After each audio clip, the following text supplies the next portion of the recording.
Today we're teaching touch, a foundational skill that you can use to build on other skills. Touch basically means we're going to have the dog touch us or an object with their paw or with their muzzle.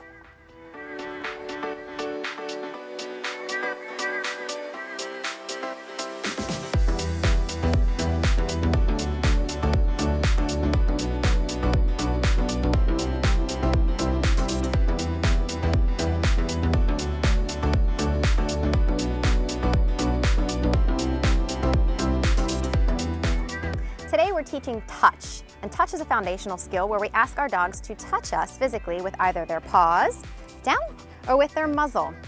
Now we say this is a foundational skill because it's a skill that we use to build on top of other skills to get them to do something else that we're asking of them. But touch is the beginning of that ask. So I'm going to show you two different ways, and we only need a couple of tools to get started. Come here, Parker, lay down. One is some duct tape and just your hands. That's going to be one method that we're going to use to teach touch. And then the other one is using the alley-oop. You've seen me use this one before. It's a super fun tool that you can use for multiple different things, but I'm going to show you how to use this in particular today to teach touch as well. This is my friend Parker. She's a beautiful American Pit Bull Terrier, about a year old. She's rescued, and she's going to help me demonstrate this skill building today. Say hi, Parker. Okay, so for method number one, which is going to be using our duct tape and our hands, we are going to present an object, and we're going to make it really exciting so that Parker looks in that direction. Now, we're not looking for them to actually touch it first. That is building into what we want. What we're going to go for here is to have her actually look in the direction. If she kind of gets it right, we're going to encourage her with some reward. Parker, come here. She's excited with all the smells and everything. Say, I'm a young girl and I want to explore everything. All right, we're going to explore some duct tape. How's that? So I'm just going to tear a small piece off. Aside from duct tape, you can use anything else that's sticky. You can use stickers from your kid's closet. You can use sticky notes. The reason I like the duct tape is because it tends to stay on better. It's hot out here, kind of humid, so I want it to really stick to my hand so it doesn't fall off and then she gets confused touching the wrong object.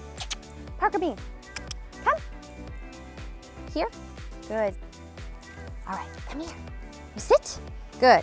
So first things first, I brought some food reward. She likes her treats, and I want to tell her when she's doing a good job. They respond a little bit more to things that they like, squeaky toys and reward, more so than my voice. She does like verbal praise as well, so I'll use that at times. Now she doesn't see that I have duct tape in my hand, so I'm going to present it really exciting. We don't want to be slow and boring. We're going to present it to her in a way that might get her attention super fast. Parker. Yes, good job. You'll see she looked in the direction of the duct tape. Now that happened pretty fast. Again, you want it to be fast so that it catches their attention right away. Parker. Parker, come here. Parker Bean. Hey, over here. I think we wore you out already. Yes, good job. That was fast, but you'll see she looked in the direction of the tape. So I'm gonna do it again. Yes. Good girl! And now you'll see she actually bumped it with her nose that time. That's what I want. That's a touch right from her muzzle. She's more inclined to use her face. Some dogs are very manual. They like to use their paws, and they're more inclined to use their paws. At this point, when I'm teaching this, I'll take either. So she naturally uses her muzzle. Yes, good job! And she's already advanced from looking in the direction of the object, yes, to actually touching the object. So I'm gonna reward that for sure. Once you've practiced this over and over and over again, Parker, sit. Good. I'm gonna make her move a little bit for it this time. Yes, good girl. I'm still gonna present it in a very fast and exciting manner, and then I'm gonna take it away. So it's just as exciting each and every time that I present it. Parker, sit. Good. Parker, come here, sit. Yes. Good girl. Sit. Yes, good job. Yes, good girl. Yes, she's being a lazy girl, but she went for it that time. Yes, I'll take it.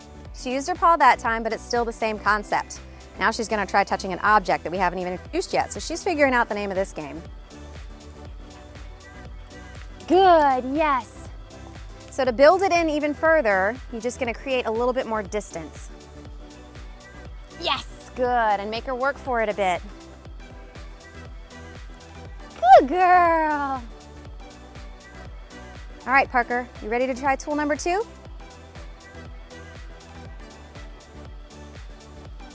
Some people really love to use what's called a target tool. Target tool is just kind of an extension of your hand, so to speak, and you can use this for touching multiple different options, multiple different tricks. It's a really fun toy to have kind of in the trick bag. So we're going to show Parker how to touch using this instead of our hand.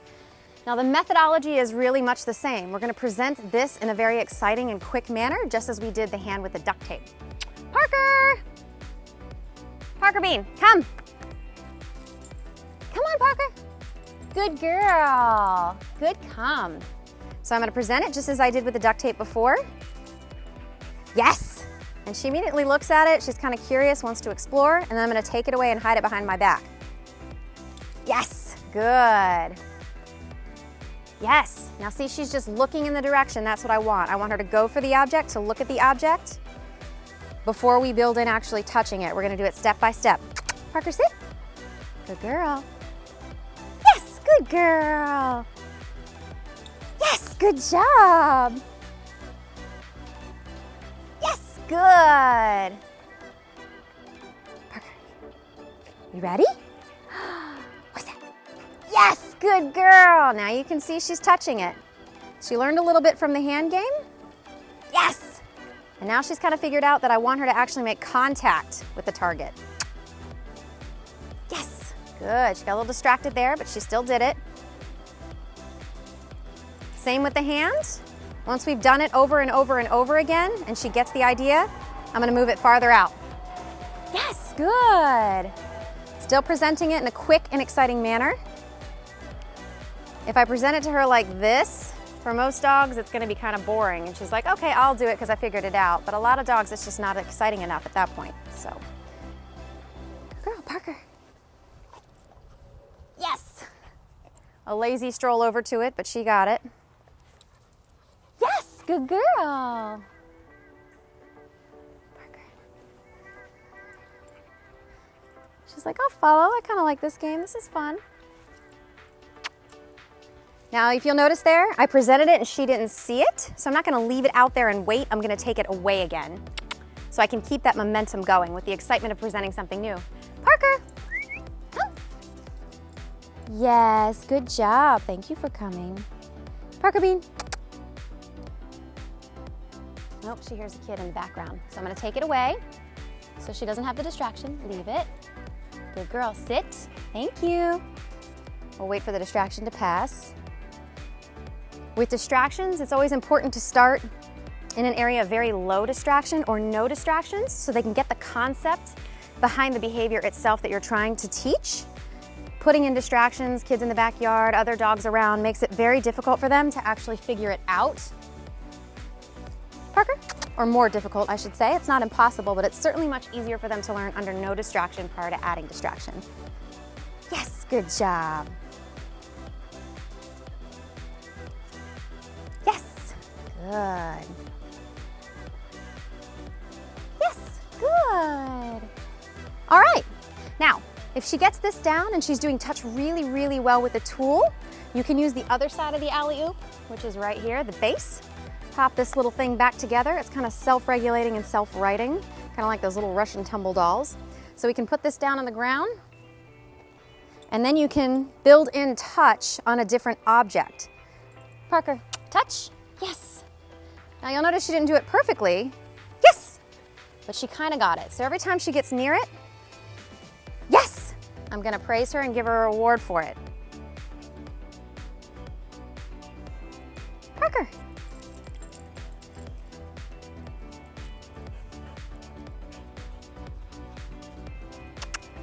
Come on.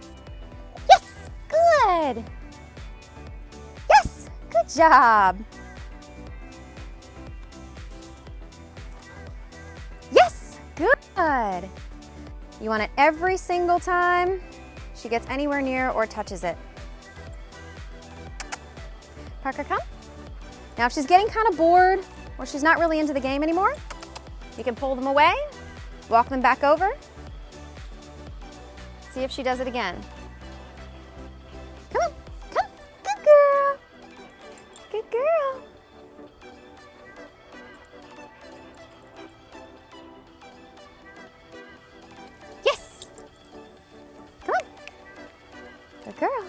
Right here.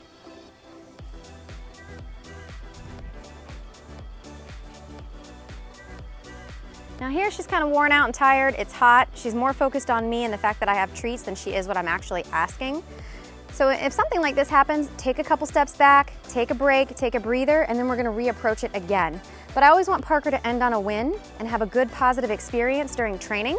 So I'm gonna give her something super easy to do to let her take a break and end on a positive. Parker, come. Sit. Good. Good girl, free. That's a good girl. That's a good girl. We'll give you a few minutes.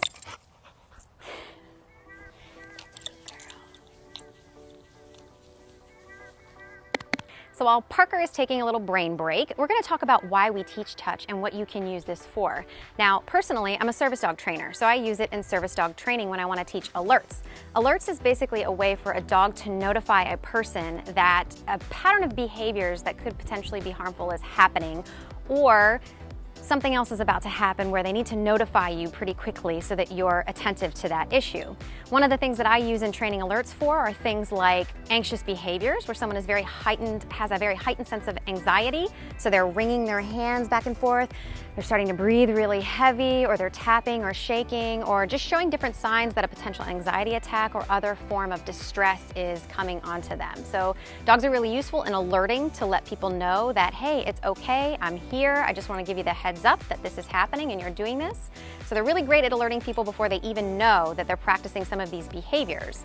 Same with diabetic dogs. We use touch to teach alerts in letting people know when a drop in blood sugar starts to happen. So for service dog work, this is a really good bridging tool or communication directive that we use to teach something else.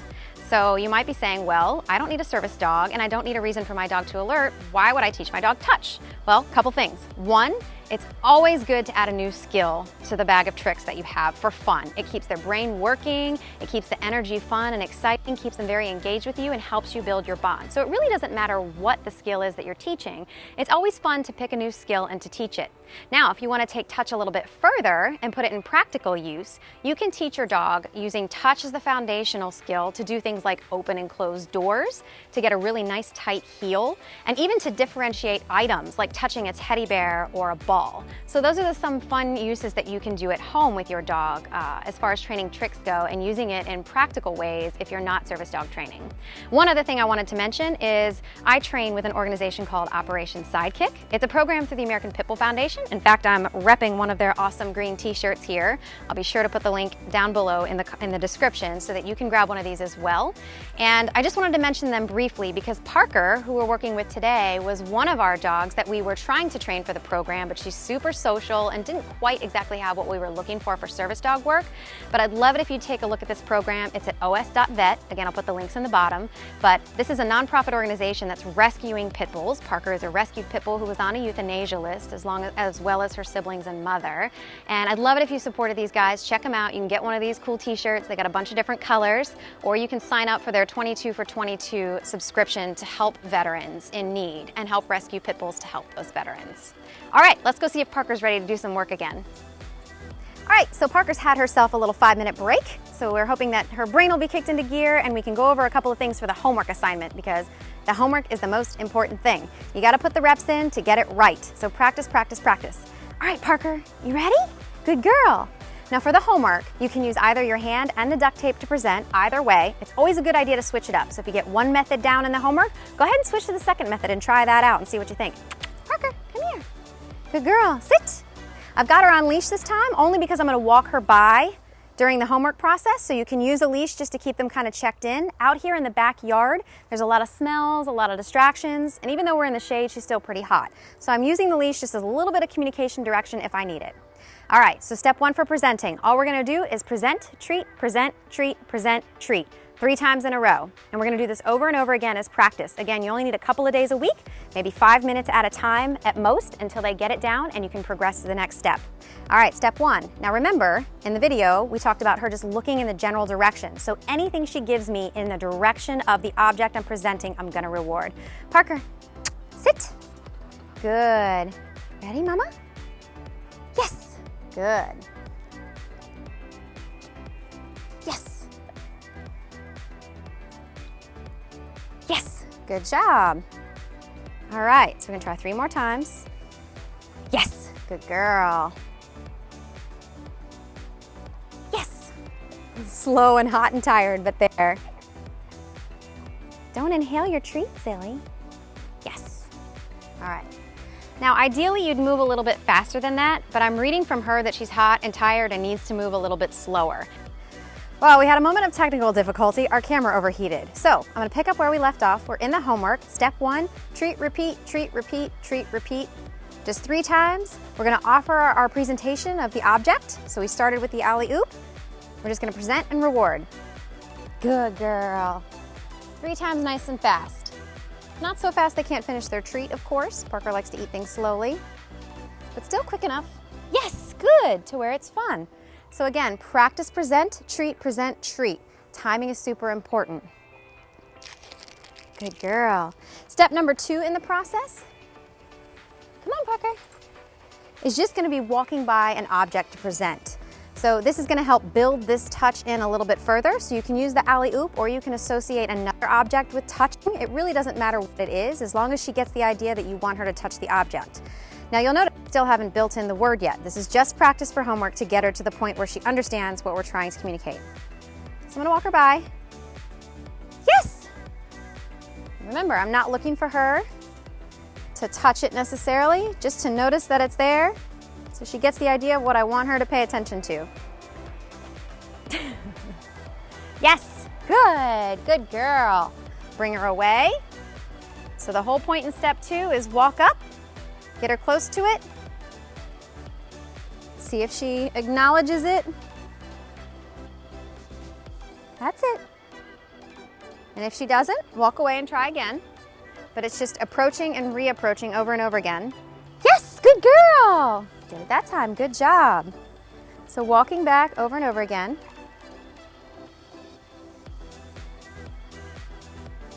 Yes, good. All right, good job. Parker, come here, sit. Step 3 of the homework is just putting in the command with it, or the directive rather. So when I present something and she actually physically touches it, I'm gonna use the term touch. Parker, touch, yes, good. Parker, touch, yes, good. Now if you notice, I'm doing this kind of fast. I'm almost somewhat, yes, when she gets close, kind of meeting her halfway, only because I want to mark this and I want to show you how to do it. So once she actually makes physical contact and she completely understands the point of this homework exercise, that's when we build in the word, the marker. Touch, yes, good girl. So we'll repeat that. Touch, yes, good. Now in marking the touch for this homework assignment, you're marking an action. Keep that in mind. So as she's going for it, it's the action of touching, not the actual object, because you don't want to associate the object with the word. You want to associate the action with the word. Oh, leave it. Good. Sit. Just a note for the homework as well, outside, she hasn't been here in a very long time, so there's a lot of distractions. She's paying attention to the cat that's in the neighbor's yard at the moment. So just a reminder, even when you're doing homework, when you're building in a new skill, do it inside or where it's quiet and it's calm and she can focus or he can focus directly on you. Now, before you go, remember I'm gonna put some links in the bottom to show you how to get this awesome shirt, to check out OS, the program where Parker came from. And please, if you like the video, go ahead and hit the like button for me. And if you wanna learn more to teach with your dog aside from just touch, hit the subscribe and the notification button so you can see when those videos come out and you can practice at home with your dog too in building that relationship.